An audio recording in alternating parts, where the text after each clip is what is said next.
Start, it's Wednesday, October 29th, 2025, 10:58 p.m. We think we know a story until we find the scars. We build myths around majestic creatures and ancient worlds, projecting our own hopes for balance and order onto a past we can never truly touch. But the bones do not lie. The fossil record doesn't just show us what survival means. It also teaches us how to recognize the brutal calculus that underpins all life. This is not a comfortable lesson. It's here that the story of the dinosaurs becomes a story about us. This world is rich with symbolism. Every healed wound is a record of resilience. Every bite marks a testament to desperation. A vivid example is a Tyrannosaurus rex skull, discovered in the Hell Creek Formation, covered in scars. A couple of years ago, paleontologists looking at this skull realized something deeply unsettling. The precise spacing and depth of the wounds strongly suggested they were inflicted by another Tyrannosaurus rex. Another T-Rex had chewed on this dinosaur's head while he was still alive, and somehow he survived it. The bone around these injuries had clearly healed, a telltale sign that the animal endured the attack and lived for a significant period afterward. What this shows is that this isn't the only instance of dinosaurs acting in ways we might call psychopathic. Cannibalism, extreme aggression, behavior that feels alien to our modern sensibilities. While some animals today, like certain sharks or insects, exhibit cannibalistic tendencies, the widespread and brutal nature observed in some dinosaurs presents a stark contrast. This research challenges the often romanticized view of these creatures, revealing a darker side of prehistoric life. But more on the T-Rex. You know what's weird about the T-Rex? Everyone thinks they know this dinosaur, but most people have no idea just how screwed up they actually were. Our popular culture portrayal simplifies their complex behaviors and incredible brutality. Stan. In 1987, in the Hell Creek Formation of South Dakota, an amateur paleontologist named Stan Sacrison discovered a T-Rex skull that would later be named after him. Stan is driven by the primal urge to dominate and marked by the scars to prove it.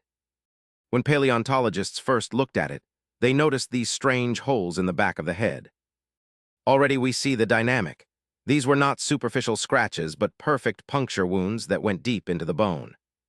Scientists meticulously analyzed the size, shape, and spacing of these holes. And once they measured them, guess what fit perfectly? T-Rex teeth. The dental morphology of a Tyrannosaurus rex was a perfect match to the wounds on Stan's skull. Someone had bitten Stan in the face while he was still alive, and somehow he lived through it. Very well then. The bone actually healed around the wounds, which means this wasn't a quick death. The presence of smooth, remodeled bone tissue indicates Stan survived and lived long enough for his body to begin mending the damage. In the end, this was a straight-up face-biting session that Stan had to endure, walking around with the scars for the rest of his life. The pattern is clear. Such severe trauma would have caused immense pain, yet his survival is a testament to his resilience. As it turns out, Stan was not alone in his suffering. Paleontologists started looking at more T-Rex skulls. They found 324 different face bite wounds across different specimens. 324. That's not just a few random bites, that is a pattern. This prevalence suggests that such aggressive face biting was not an isolated incident, but a common, possibly ritualized behavior. These things were just biting each other in the face on a regular basis, and these are not gentle love bites. We're talking about puncture wounds from teeth designed to crush bone. T-Rex teeth, often compared to railroad spikes, could exert forces estimated to be among the strongest of any land animal, the kind of bite that could punch through a car door. Experimental models suggest a bite force of up to 12,800 pounds per square inch. And then there's the cannibalism part. Yes, they have found T-Rex bones with other T-Rex teeth marks on them. These are not from fighting, these are feeding marks. Microscopic analysis reveals distinct patterns associated with defleshing, the kind you get when something is slowly stripping meat off bones. Even the toe bones had bite marks, which means after the big chunks were gone, they were still there, picking at the scraps. Your favorite movie dinosaur was actually eating its own family members. The pattern is clear. In a world defined by scarcity and violence, the line between competitor and resource becomes terrifyingly thin. This isn't just about ancient monsters. It's a fundamental principle of survival when all other options have been exhausted. In contrast, our modern world often shields us from this reality, allowing us to believe that such brutality is an exception, not a rule encoded in the very fabric of life. But what happens when an entire ecosystem is built on this brutal logic? Majungasaurus. 70 to 66 million years ago, prehistoric Madagascar was a harsh, arid landscape. Majungasaurus was the apex predator here, an abelosaurid theropod that holds a very special record. It was the first dinosaur where scientists could definitively prove cannibalism. Not just suspect it, but prove it with fossil evidence that would hold up in court. The motivation was simple, hunger, and its defining trait was brutal opportunism. Here's how they figured it out. They found Majungasaurus bones with bite marks on them. Already we see the forensic trail. When they looked at those bite marks under a microscope, they could see the exact spacing and shape of the teeth that made them. They then compared those marks to every single predator that lived in Madagascar at the time. Nothing matched. Very well then, only Majungasaurus teeth fit. The bite marks had these parallel scratches from the serrated edges, and the spacing was perfect. In the end, the evidence was so compelling that it removed all doubt. It was Majungasaurus eating Majungasaurus. The pattern is clear. This wasn't a one-time thing. They found multiple specimens with the same evidence, which means this was normal behavior for them. When you're starving, you don't get picky about where your next meal comes from. As it turns out, this brutal pragmatism was not unique to Madagascar. Allosaurus. There's this place in Colorado called Mygat Moore Quarry, a treasure trove of Jurassic period fossils from 150 million years ago. Paleontologists thought they'd found a normal dinosaur graveyard, a mass mortality site. Then they started counting bite marks. Out of 2,368 bones they dug up, a third of them had been chewed on by other dinosaurs. The primary motivation here was not aggression, but sheer desperation. Its defining trait was a total lack of pickiness. When they looked closely, 17% of the chewed-on bones came from other meaty dinosaurs, including Allosaurus bones that had been gnawed on by other Allosaurus. Now, when you find bite marks on a leg bone or a rib, that makes sense. Predators go for the meaty parts. But these paleontologists were finding bite marks on toe bones and spine pieces, bones that don't have much meat on them at all. This means these Allosauruses weren't just hunting. They were desperate. The quarry represents a drought, a really bad one, where water sources dried up and everything started dying. And when large predators get hungry enough, they stop being picky about what they eat, even if it used to look exactly like them. In fact, one of the bite marks they found was so big that only a massive Allosaurus could have made it. So we're talking about giant carnivores fighting over scraps. When the smaller ones died, the bigger ones just kept eating. Daspletosaurus seeks survival. But eating your own species during hard times is one thing. Some dinosaurs got even more creative. Scientists found a Daspletosaurus fossil in Alberta, Canada, that tells probably the most depressing dinosaur story ever discovered. This thing got its kicked while it was alive and then got eaten after it died. The steps and stumbles are written on its skull, which is just covered in bite wounds. Puncture holes in the back of the head, gouges on the face, chunks of bone missing, all from other Daspletosaurus teeth. And you can tell this dinosaur survived these attacks because the bone started healing around the wounds. So, this poor thing lived through multiple face-biting sessions with its own species and just kept going. But the story doesn't end there. After this beat-up Daspletosaurus finally died, another one found the body and decided to have lunch. The skull has completely different bite marks that were made after death. Big punctures and scratches where something was purposely stripping meat off the bones. They even bit both ends of some bones, which means whoever was eating this carcass was really thorough about it. Nothing was going to waste. The researchers called this a unique record because it shows one individual that experienced both fighting and cannibalism. This dinosaur got bullied its entire life by other members of its species and then became their dinner when it finally died. The confession line is etched in bone. Survival at any cost is a lonely road. So how do we understand this? The constant aggression of the tyrannosaurs paints a scary picture of a society that's just completely brutal. You spend your life getting your face chewed on by your neighbors. And when you die, those same neighbors show up to your funeral with napkins tucked under their necks, ready to eat you. It makes you appreciate humanity a little bit more, doesn't it? But getting bullied by a couple of dinosaurs sucks. Imagine getting jumped by 7, Mapusaurus. In Argentina, paleontologists found 7 giant predators that died together, not just any predators, Mapusaurus. Each one about the size of a city bus with jaws that could bite through a car. When they dug them up, they found adults, teenagers, and juveniles all in the same spot. Different ages, but they all died at the same time, which means these things likely lived together. Their primary motivation appears to be cooperative hunting for overwhelming prey. Their defining trait was organized violence. When you're a 10-meter-long carnivore hanging out with 6 of your buddies, you're not hunting rabbits. The only prey in their neighborhood big enough to feed a gang of Mapusaurus was Argentinosaurus, a sauropod so massive it weighed as much as 12 elephants. Now, a single Mapusaurus attacking an adult Argentinosaurus would be suicide. That's like a cat attacking a cow. But 7 Mapusaurus working together, that is a different story. They probably surrounded it, some going for the legs, others jumping on the neck, a few more slashing at the sides. The Argentinosaurus would be spinning around trying to shake them off, but there's only so much you can do when you're being attacked from all directions by things with knife-sized teeth. But the Mapusaurus bone bed suggests that they died in the process. Maybe they got trampled. Maybe they got stuck in mud while feeding on the carcass. Either way, they died together because they hunted together.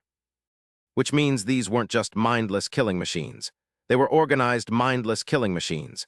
They had to coordinate, communicate, and work as a team to take down prey that was literally 10 times bigger than them.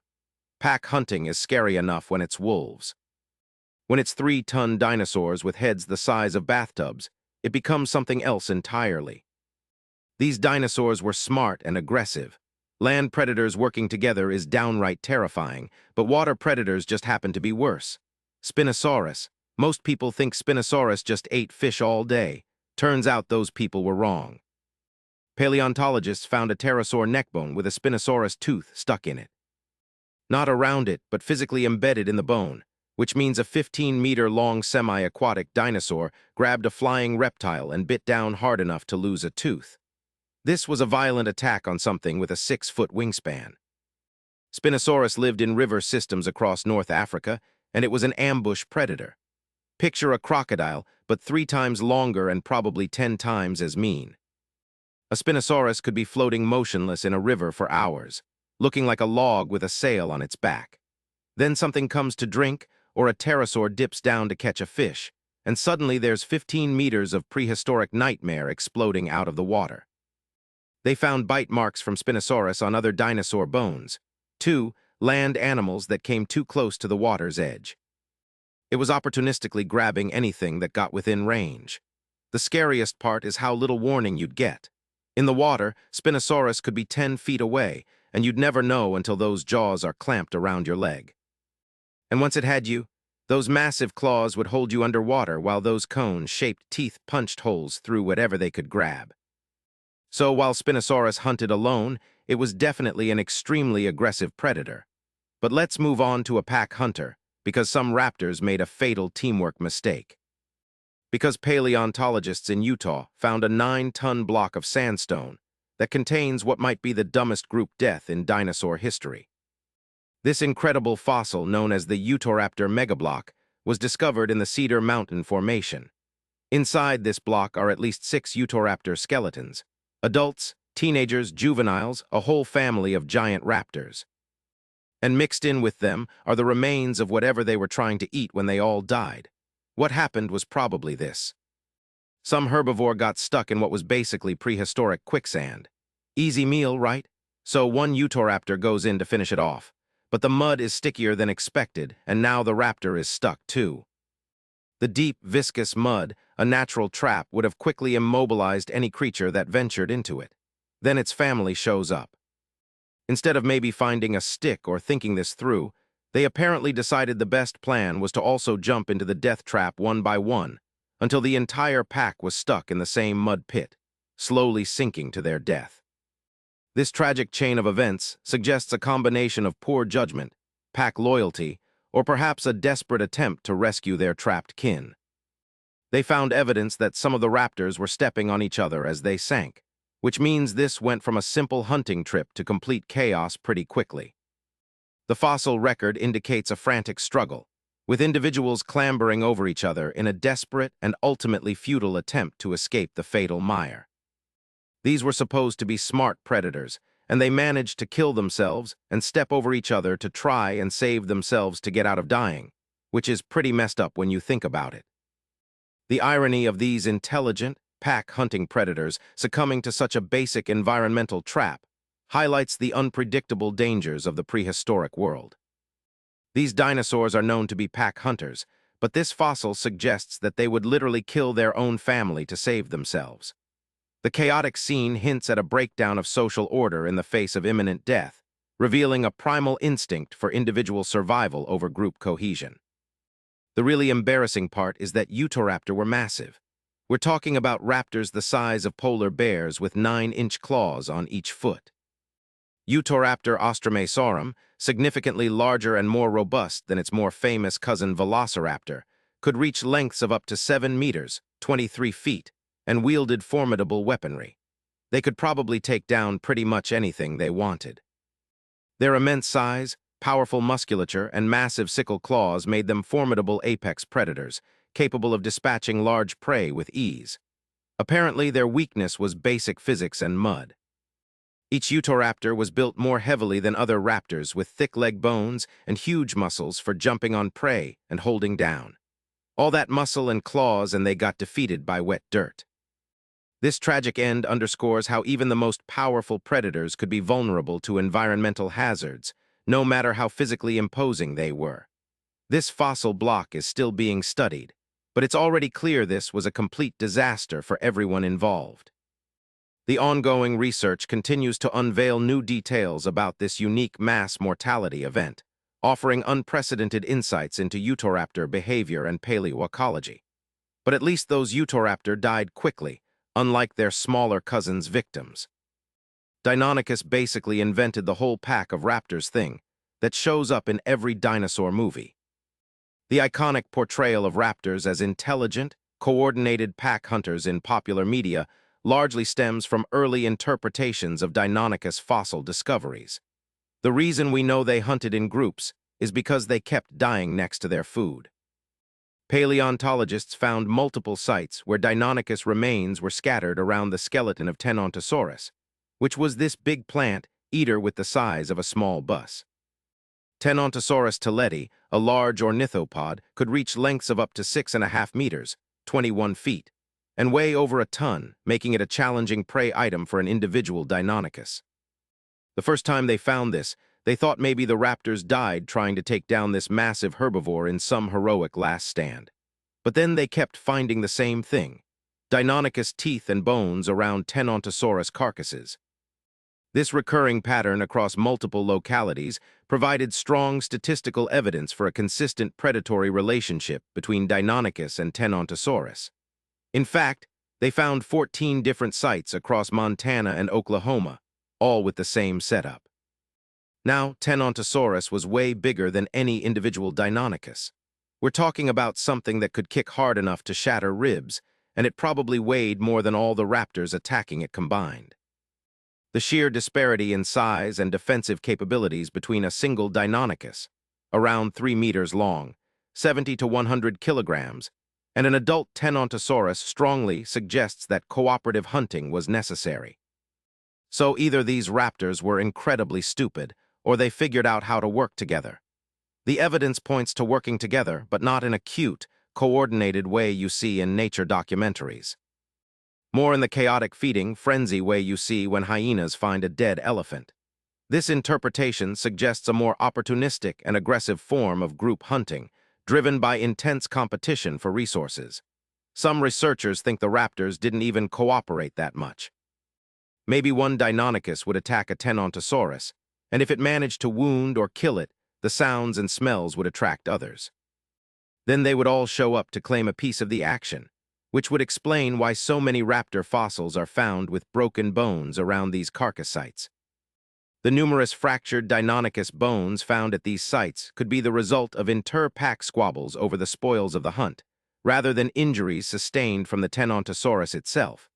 They weren't just fighting the herbivore. They were fighting each other over who got to eat what parts.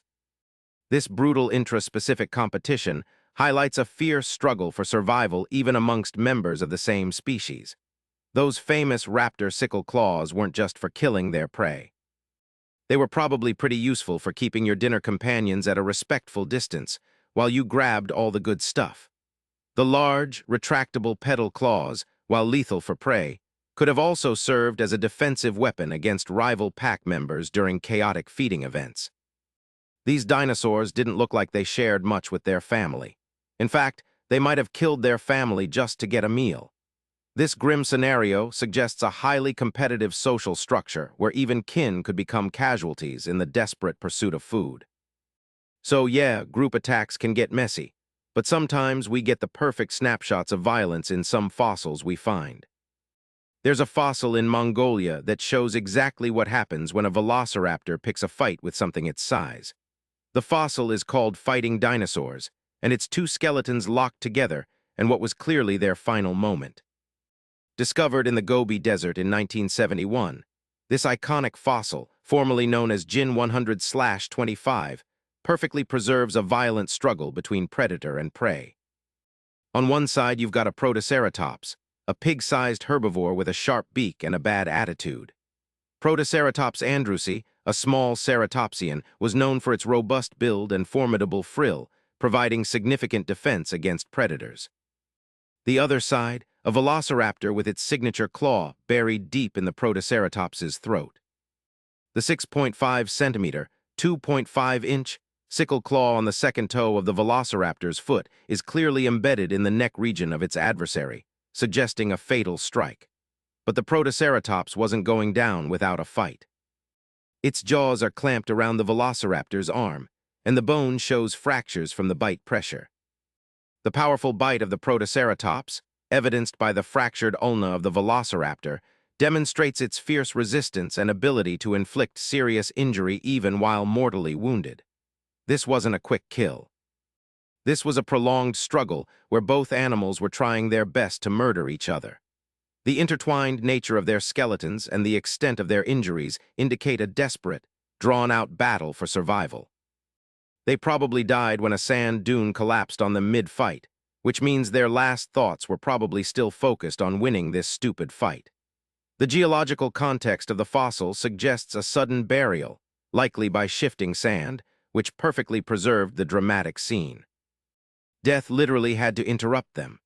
The velociraptor's claw is positioned perfectly to slash the Protoceratops's throat, which would have been a killing blow if it had connected properly. But the Protoceratops managed to grab the raptor's arm and break it before that happened. What makes this fossil so perfect is that it captures the exact moment when both animals realized they'd made a terrible mistake. Protoceratops couldn't go without getting its throat cut. And the velociraptor couldn't pull free without losing its arm.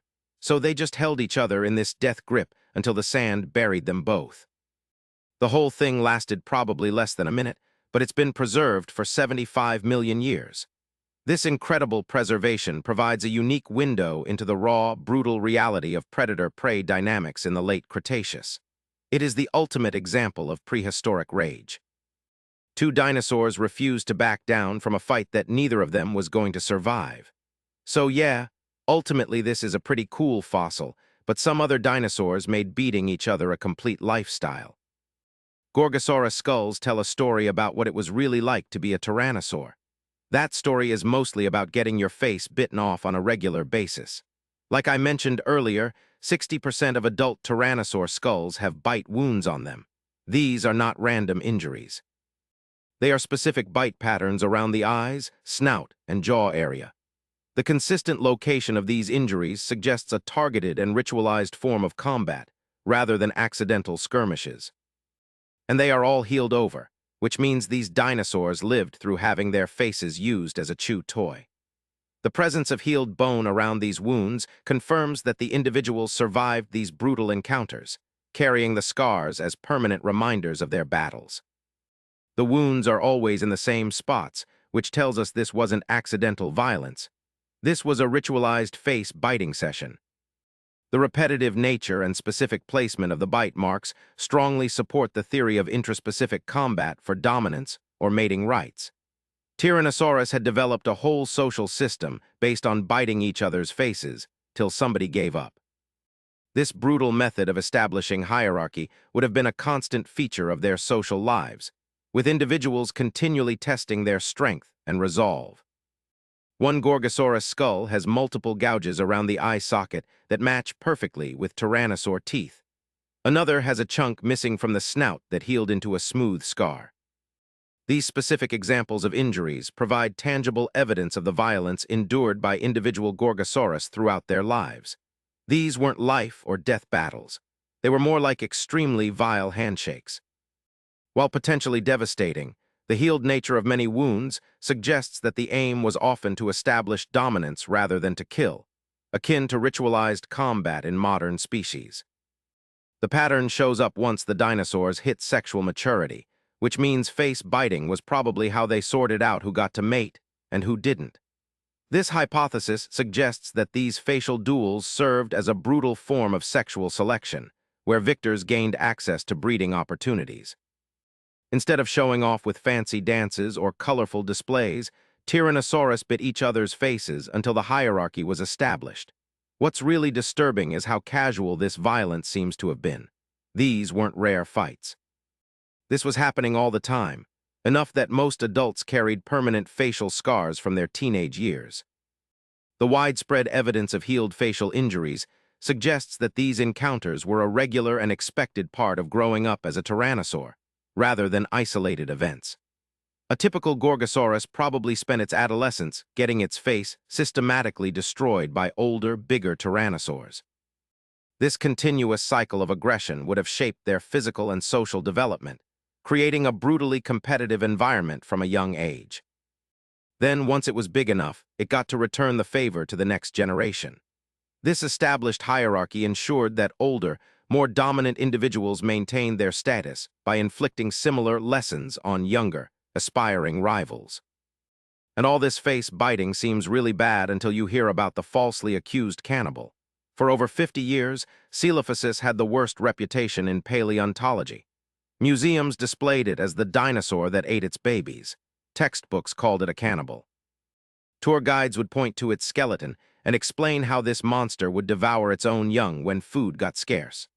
The story originated from early interpretations of fossils found in the Ghost Ranch Quarry in New Mexico, where numerous Coelophysis skeletons were found in close proximity. The whole thing started when a paleontologist found adult Coelophysis skeletons with small bones inside their rib cages. Obviously, baby Coelophysis bones, right? What else could they be? The initial assumption, though understandable given the circumstances, lacked thorough scientific verification, leading to decades of misinformation. Well, turns out they weren't baby Coelophysis bones at all. In 2006, someone finally bothered to take a closer look at those stomach contents. They discovered the bones actually came from small crocodiles and lizards, not baby dinosaurs. This detailed ray examination, using advanced microscopic and comparative anatomical techniques, conclusively identified the prey as small reptilian contemporaries, exonerating Coelophysis from the charge of infanticidal cannibalism. The cannibalistic Coelophysis had just been eating regular prey the whole time. But even worse, some of those stomach contents weren't even inside the adults. They were just juvenile skeletons that happened to be lying under the adults when they all died together. The mass mortality event at Ghost Ranch likely involved flash floods, burying many individuals in close proximity, leading to the misinterpretation of their spatial relationship as predator and prey. We spent 50 years of calling this dinosaur a baby killer because nobody checked the actual work they were doing. This historical anecdote highlights the importance of rigorous scientific ray evaluation and the potential for long-standing misconceptions to arise from initial interpretations. The researchers who ended up clearing the Coelophysis name were probably pretty embarrassed about the whole thing. But the damage was already done, and that's why we're talking about this dinosaur in this video. Coelophysis still gets called the cannibal dinosaur in older books and websites that haven't been updated yet. Its reputation is basically ruined forever because paleontologists in the 1950s jumped to conclusions. Ultimately, the real story is way more boring. Coelophysis lived in groups, ate small animals, and occasionally died together during droughts or other disasters. There was no cannibalism, there was no baby eating, and no psychotic behavior whatsoever. It's actually one of the most normal dinosaurs we know about and are talking about in this video. But it stuck with this serial killer image because science got it wrong for 50 years. So, while Coelophysis got blamed for crimes it didn't commit, some herbivores were actual killers. Everyone thinks of Triceratops as this peaceful plant eater that just wandered around munching ferns all day. Well, I'm here to tell you that that's completely wrong. Triceratops killed T-Rex, and we have the evidence. One Triceratops brow horn was found with a healed T-Rex bite mark on it, which means a T-Rex tried to bite this Triceratops's face, and the Triceratops lived through it. This remarkable fossil, discovered in the Hell Creek Formation, shows clear signs of a T-Rex attempting a fatal head bite on a Triceratops, only for the ceratopsian to survive and heal, indicative of its formidable defense. But more importantly, paleontologists have found T-Rex bones with suspicious holes in them that match the size and shape of Triceratops horns. We're talking about 3-foot-long spears attached to a 12-ton battering ram. These wounds, particularly deep punctures and gouges, are consistent with the powerful thrust of a Triceratops horn, capable of piercing bone and inflicting severe internal damage. When a Triceratops charged something, physics was not on the target's side. The immense mass and velocity of a charging Triceratops, combined with its sharp horns, would deliver a devastating impact, akin to a biological tank. The horn wounds they found suggest Triceratops didn't just defend themselves, but they also went on the offensive. A scared herbivore runs away. Aggressive one lowers its head and charges. This shift from purely defensive to offensive behavior underscores the territorial and aggressive nature of Triceratops. These weren't accidents, they were duels. These were two massive horned dinosaurs ramming into each other until one of them backed down or got seriously hurt. The evidence paints a picture of deliberate, high-stakes combat between these two iconic adversaries, where both were capable of inflicting lethal blows. They were basically living bulldozers with attitude problems. And they used those horns for everything from territorial disputes to dating negotiations. The horns likely served multiple purposes, including defense against predators, intraspecific combat for dominance, and elaborate courtship displays to attract mates. So yeah, T-Rex might have been the apex predator, but Triceratops was a thing that made apex predators think twice before picking a fight. The sheer power and aggressive nature of Triceratops would have presented a significant deterrent even to the mighty T-Rex, forcing a more cautious approach. Beastful plant-eater thing is just good marketing. This thing was a psychopath. It's like how people today think hippos are fat, peaceful herbivores. Do not ever get near a hippo. It will brutally murder you. Hippos, despite their herbivorous diet, are notoriously aggressive and responsible for numerous human fatalities, demonstrating that large herbivores can be exceptionally dangerous. I would rather be near a tiger than a hippo if I'm being honest with you. Hippos are huge, but moving on from Triceratops, let's talk more about the spike wounds we briefly mentioned. An Allosaurus tailbone sits in a museum in Utah with a perfectly round hole punched through it. The hole is exactly 3 centimeters across, and the edges show signs of healing, which means this Allosaurus lived this injury for months before dying. The specimen, part of the Cleveland Lloyd Dinosaur Quarry Collection, shows clear evidence of bone remodeling around the perforation, indicating survival for a considerable period after the injury. That hole was made by a Stegosaurus tail spike. The match is perfect. Size, shape, angle, everything lines up. The precise fit of the injury with the known dimensions and morphology of a Stegosaurus thagomizer spike leaves little doubt about the weapon used. A Stegosaurus swung its tail during a fight and drove one of those massive spikes right through an Allosaurus vertebrae, then somehow managed to pull it back out without breaking the spike off. This incredible feat of strength and precision highlights the deadly effectiveness of the thagomizer as a defensive weapon. This wasn't defensive behavior. This was violence with precision. 10% of Stegosaurus tail spikes show damage from hitting something hard during the lifetime. The tips are broken off or chipped with new bone growth showing they lived through these impacts, which means Stegosaurus were regularly using those spikes to stab things, not just waving them around as threats. The prevalence of such damage, coupled with healing evidence, confirms that Stegosaurus actively engaged in combat, utilizing their tail spikes as formidable offensive and defensive tools. Another Allosaurus was found with what looks like a fatal spike wound to the hip bone, and there was no healing on that one.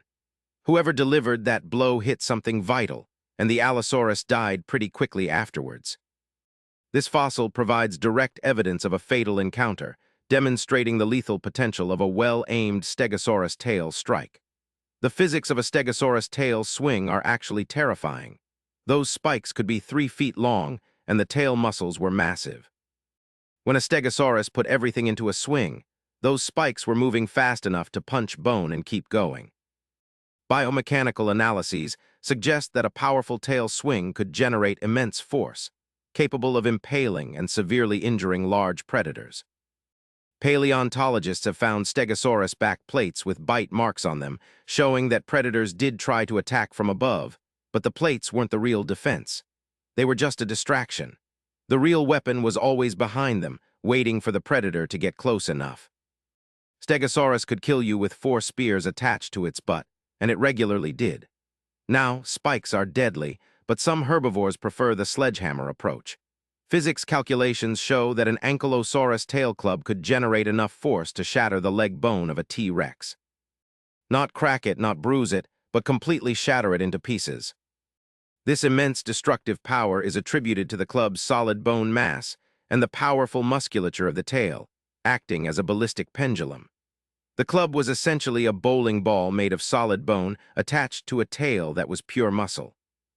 When Ankylosaurus swung that thing, it was delivering about the same impact as getting hit by a pickup truck, and they have evidence these clubs were actually used quite regularly. The prevalence of injuries on predatory dinosaurs consistent with tail club impacts further supports their frequent use as defensive weapons. But the really interesting evidence comes from the ankylosaurs themselves. They found an ankylosaur called Zool with damaged armor plates on its sides that show signs of healing. The damage pattern suggests another ankylosaur hit it with a tail club during some kind of fight, which means these things weren't just using their clubs on predators. Ankylosaur domestic disputes apparently involved trying to break each other's ribs with bone hammers. This discovery on the specimen Zool cruravastator provides compelling evidence of intraspecific combat, indicating that these formidable weapons were also employed against their own kind, likely for territorial disputes or dominance. The clubs only developed when the ankylosaurs reached sexual maturity, which tells us they were probably weapons used in mating contests. 2 males would stand next to each other and just wail on each other's sides until one of them gave up or couldn't stand anymore. This brutal form of sexual selection would have allowed males to prove their strength and endurance to potential mates, with the most formidable club wielders gaining breeding rights. Ankylosaurus was basically a walking fortress that could end any argument with one swing of its tail. The fact that T-Rex bones show possible club damage suggests that even apex predators learn to give these things a very wide berth. Nobody wants to fight something that can break your leg from 3 feet away. Now bone clubs can break legs, but some dinosaurs went on to weaponize their entire skull. A large percentage of Pachycephalosaurus skulls show evidence of brain injuries from headbutting contest. That's a culture built around giving each other concussions. The skulls have these weird pitted scars on the top and sides of their domes where the bone was damaged and then tried to heal itself. These distinctive lesions, characterized by bone resorption and regrowth, are consistent with repeated high-impact trauma. Sometimes the healing process got infected, leaving even nastier wounds. These infected lesions indicate the severity of some impacts, where the trauma compromised the bone's integrity, leading to potentially life-threatening infections. And the dome itself could be 10 inches thick of solid bone, which tells you exactly how much impact these things were designed to absorb. They didn't just bump heads gently during mating season. They were ramming into each other hard enough to cause permanent brain damage on a regular basis. Biomechanical studies estimate that the force generated during Pachycephalosaurus headbutting could have been equivalent to being hit by a small car, making brain injuries a significant risk. One skull, called Stanpatchy, has massive gouges carved into the dome. Another specimen has a circular wound where a chunk of bone was literally punched out and then healed over. These specific examples provide direct, visual evidence of the extreme force and localized damage inflicted during these head-on collisions. These were not accidents. They were the result of organized head-to-head combat between animals with weaponized skulls. The really disturbing part is that many of these injuries happened juveniles. Young Pachycephalosaurus were getting their brains rattled before they even reached adulthood, which means this wasn't just territorial disputes between adults. This was systematic violence that started early and continued throughout their lives. The early onset of these injuries suggests that headbutting was a fundamental aspect of their social development and hierarchy establishment from a young age. Some of the infected skull wounds probably killed them slowly because getting your skull cracked is bad enough. But when the crack gets infected and starts rotting, that is a whole different level of suffering. This painful and prolonged demise highlights the severe risks associated with their chosen method of social interaction and dominance. Pachycephalosaurus basically turned headbutting into an extreme sport, except the only prize was brain damage, and the losers often died from the injuries weeks later. They spent their entire lives giving each other traumatic brain injuries as a form of social interaction. And somehow they thought this was a good system that was worth continuing for millions of years. That's why I think that is the most psychopathic dinosaur out there. Because while it's not a carnivore, giving each other brain damage for your entire life is just crazy. Crazy. But this brutal behavior wasn't just limited to the land. The oceans during the time of the dinosaurs were arguably even more terrifying. And at the top of that food chain was a creature that makes a great white shark look like a goldfish, Mapusaurus. These were not dinosaurs, but giant marine lizards that could grow up to 50 feet long, basically the size of a whale, but with the personality of a crocodile. Their jaws were double-hinged, like a snake's, which allowed them to swallow huge prey whole. The fossils we have of them show a creature built for pure, efficient violence, and we know they were violent because we find their teeth embedded in everything. Ammonite shells with perfect mosasaur-sized puncture wounds. Other marine reptiles with healed bite marks from mosasaur attacks. They even found a mosasaur skeleton with the bones of 3 other, smaller mosasaurs inside its stomach. So not only were they the apex predators of the sea, they were also cannibals. This wasn't just about survival. It was about dominance. Anything that moved in the water was a potential meal, and that included their own kind. The fossil evidence paints a picture of a creature that was constantly fighting and eating. One particularly incredible fossil shows a mosasaur that died while trying to swallow a fish that was too big, choking to death in the process. Their aggression and voracious appetite literally killed them. Now, while mosasaurs were ruling the oceans, there was another kind of terror in the skies. Pterosaurs weren't just graceful gliders. Some of them were enormous predators. Take Quetzalcoatlus, a pterosaur with a wingspan the size of a small airplane. For a long time, paleontologists thought they were just scavengers or that they skimmed fish from the water. But recent studies of their anatomy suggest something far more terrifying. Their long, stiff necks and sharp, toothless beaks were perfectly designed for something else. Plucking small dinosaurs off the ground. Imagine a giraffe-sized stork from hell that could fly. That's Quetzalcoatlus. It would land, walk around on all fours, and use its massive head to snatch up any animal small enough to fit in its beak and swallow it whole. This changes the entire dynamic of the ecosystem. It means that even small, fast dinosaurs weren't safe. The threat didn't just come from the ground. It could come from the sky at any moment. But let's go back to the ground for a moment, to a dinosaur that was seemingly built for a horror movie, Carnotaurus. Its name means meat-eating bull, and it's easy to see why. It had 2 sharp horns growing over its eyes, a short, deep skull, and ridiculously tiny arms that were even more useless than a T-Rex's. But what it lacked in arm strength, it made up for in speed and skull power. Carnotaurus was a sprinter, built to chase down prey over short distances. And those horns weren't just for show. The skulls of Carnotaurus show evidence of being used as battering rams. They have thickened bone and signs of stress consistent with high-impact collisions. They were likely ramming into each other in territorial disputes, but they probably also used their heads to slam into the sides of their prey, knocking them off balance before delivering a bite.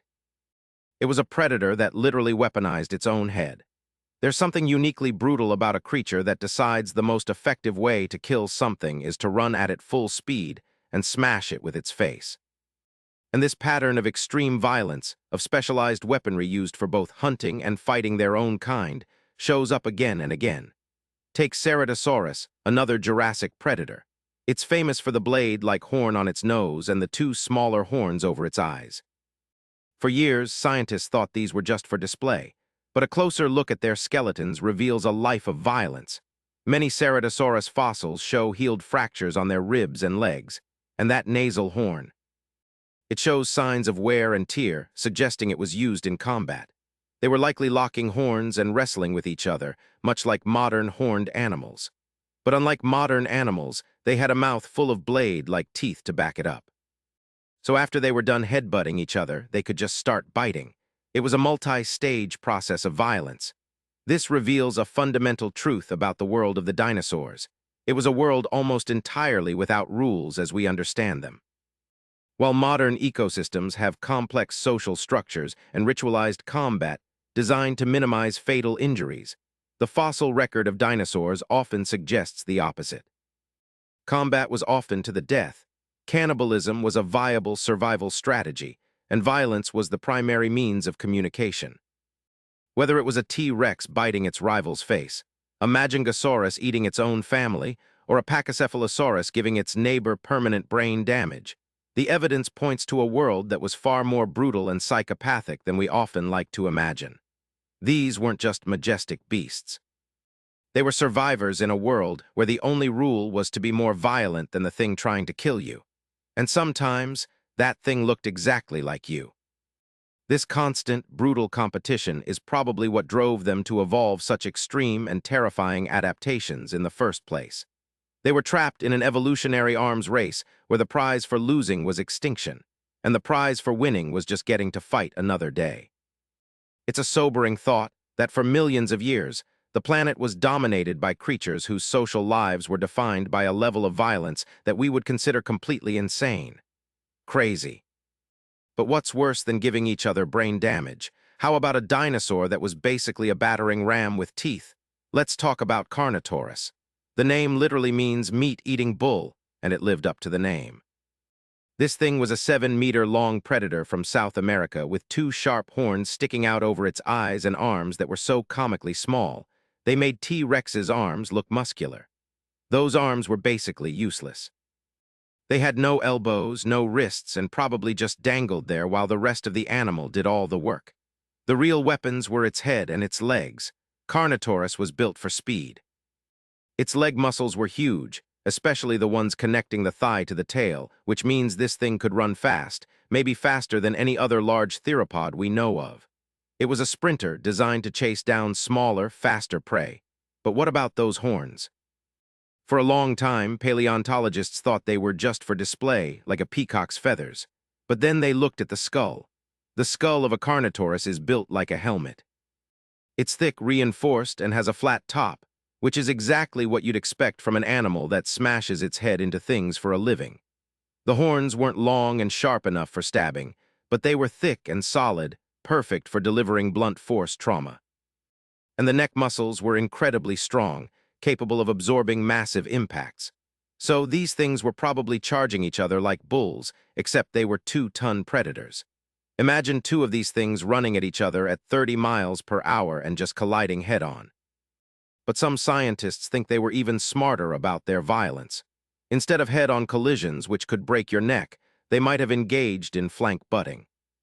They would stand side by side and just ram their heads into each other's ribs and sides. A powerful shove with that reinforced skull could easily break ribs or knock an opponent off its feet, leaving it vulnerable. This wasn't just about mating rights. This was about establishing dominance in a way that could cause serious internal injuries. This was a dinosaur that evolved to be a living sledgehammer, both for hunting and for fighting its own kind. Now, that's just individual aggression. Let's look at a dinosaur that took things to a whole new level. Let's talk about Cyots micrororum.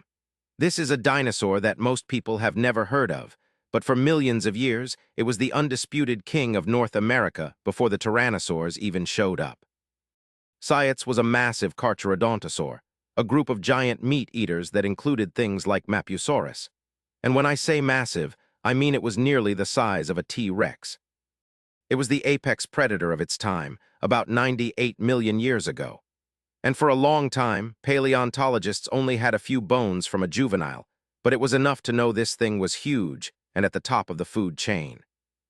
The discovery of Cyots basically filled a massive gap in the fossil record, showing that these giant carcharodontosaurs ruled North America for much longer than we thought. But here's where it gets disturbing. The ecosystem Cyots lived in was also home to an early species of tyrannosaur. These weren't the giant T-Rexes we know. They were much smaller, maybe the size of a large dog. So, for millions of years, the ancestors of T-Rex were living in the shadow of this monster. They were not the hunters. They were the hunted. Cyots wasn't just the king. It was a tyrant that actively suppressed the evolution of other large predators.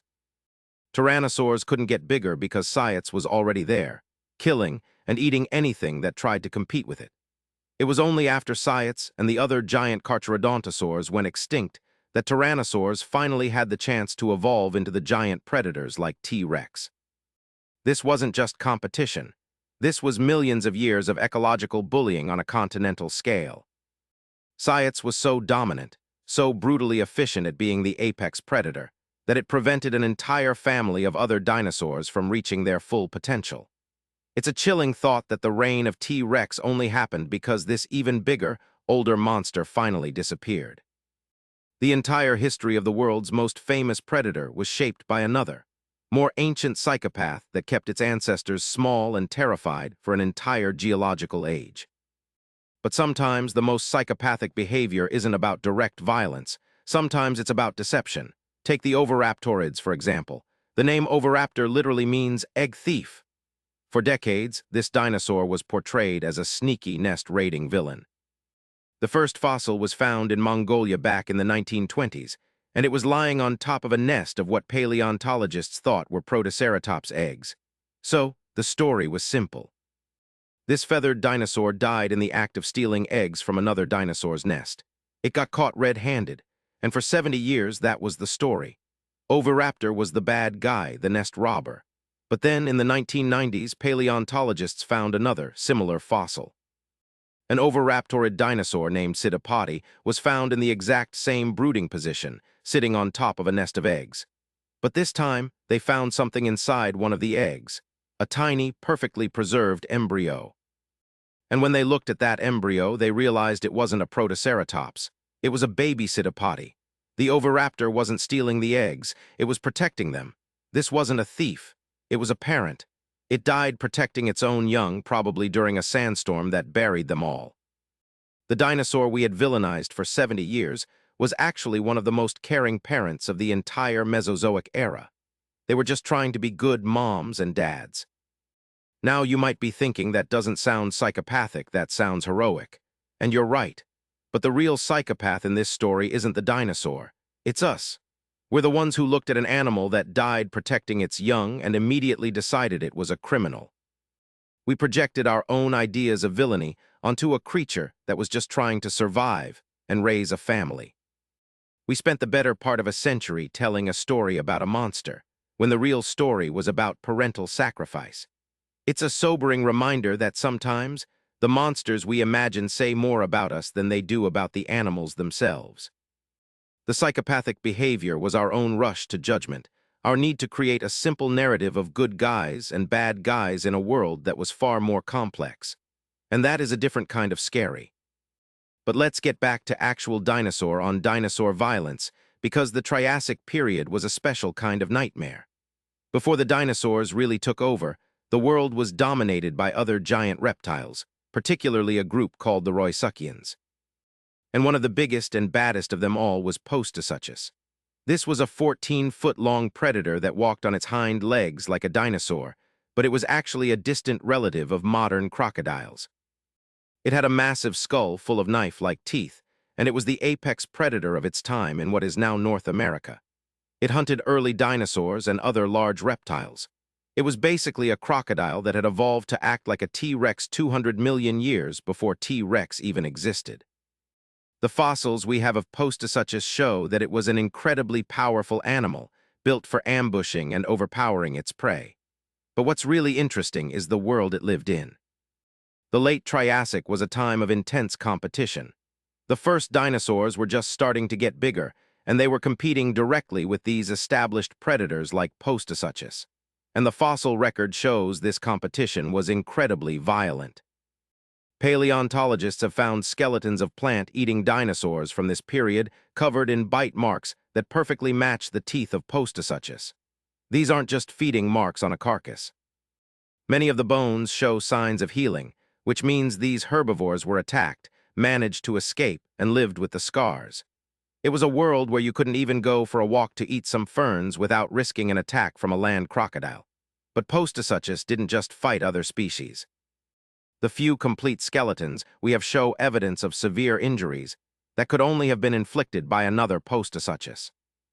We're talking about broken ribs, fractured leg bones, and deep bite wounds on the skull that had started to heal. This tells us that these creatures were just as brutal with each other as they were with their prey. They were fighting for territory, for mates, for food, and these fights were not symbolic. They were life or death brawls that left the survivors permanently maimed. So, while dinosaurs get all the credit for being prehistoric monsters, it's important to remember that they learned their violent ways from the even more brutal world they inherited from creatures like Postosuchus. They were born into an arms race that had been going on for millions of years, and the only way to survive was to become more violent than the monsters that were already there. They had to out-psycho the psychos, and as we've seen, they succeeded beyond anyone's wildest nightmares.